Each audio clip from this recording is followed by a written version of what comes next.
Welcome back to the Mountain Man Medical YouTube channel. Thanks for hanging out. Today I'm with Dennis Lyons. He is a subject matter expert over at Tac Med Solutions, and he produces a lot of the incredible gear that we sell at the Mountain Man Medical website. In the last video, you saw us talking about the Rise Splint and why it's a good product. And in this one, we're going to demonstrate how to use it on an upper arm extremity, and then also how to use it for the pelvic stabilization. So that's what we're going to be doing next. So hang out, we're getting into it. Yeah, so let's, so if you want to do, and we chose an upper arm application just because it will give us the 90 degree bend using the snaps. And it's kind of the one of the more common applications that you'll see, especially in the marketplace where you guys live. So looking at the nice thing about the Rise, the instructions for use are printed right on the device. So it's real intuitive to use. But to do the 90 degree bend, follow the instructions here, fold in half, and then you fold the corners in and snap them in place.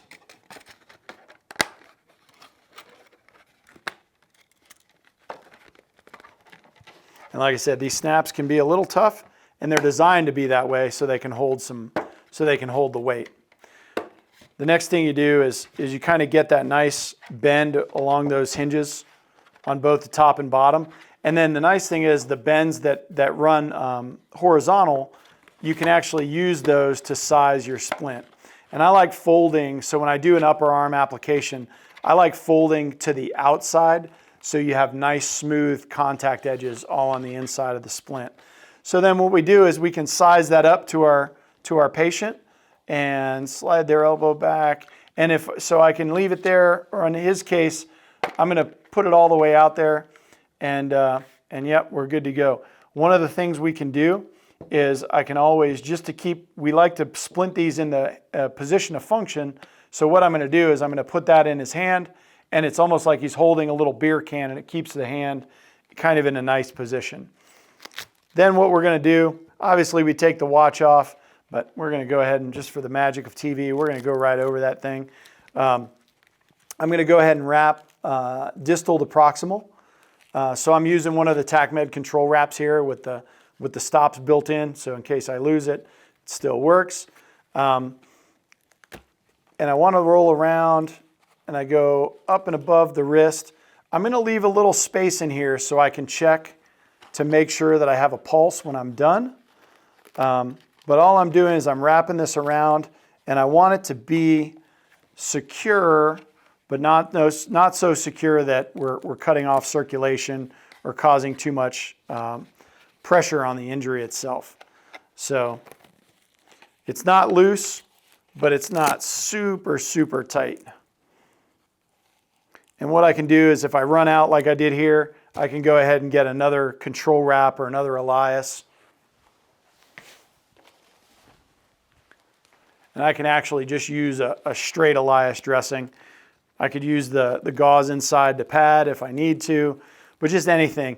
You can wrap this up with just about anything, but you want to get it nice and secure.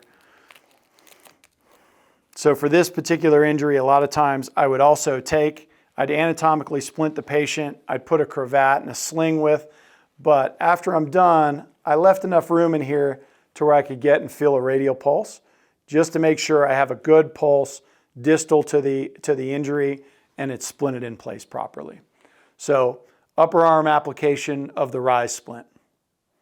All right, so now we're going to demonstrate pelvic stabilization application of the Rise Splint.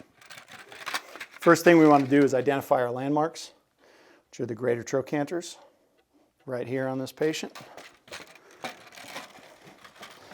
And then I'm going to use the natural voids of the body, slide the splint underneath.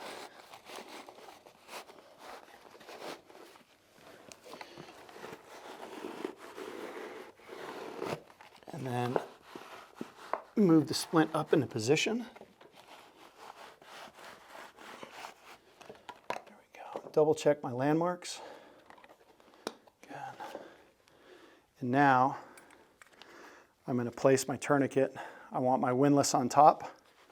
So I'm going to route my quick release buckle back through my slots.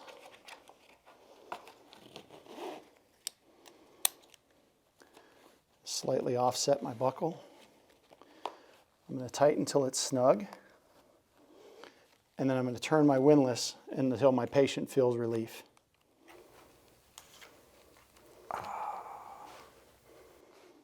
And then lock in my tri-ring. At the end, I want to make sure my patient's legs are together, and then we're ready to move our patient. All right, guys, so that is how to apply the Rise Splint. Dennis, thank you so much for coming out here. I really appreciate you. Thanks. I'm going to be flying out there to the East Coast here in a couple of months. We're going to shoot some more videos, so we got more content coming from you from Tac Med Solutions.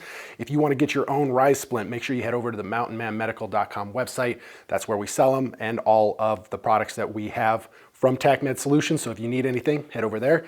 And don't forget to check out our Yellowstone and Tracker trauma kits. And don't forget to hit a like and subscribe. That's a free way to support the channel. Help this content to keep coming out to you. I'll catch you guys in the next one.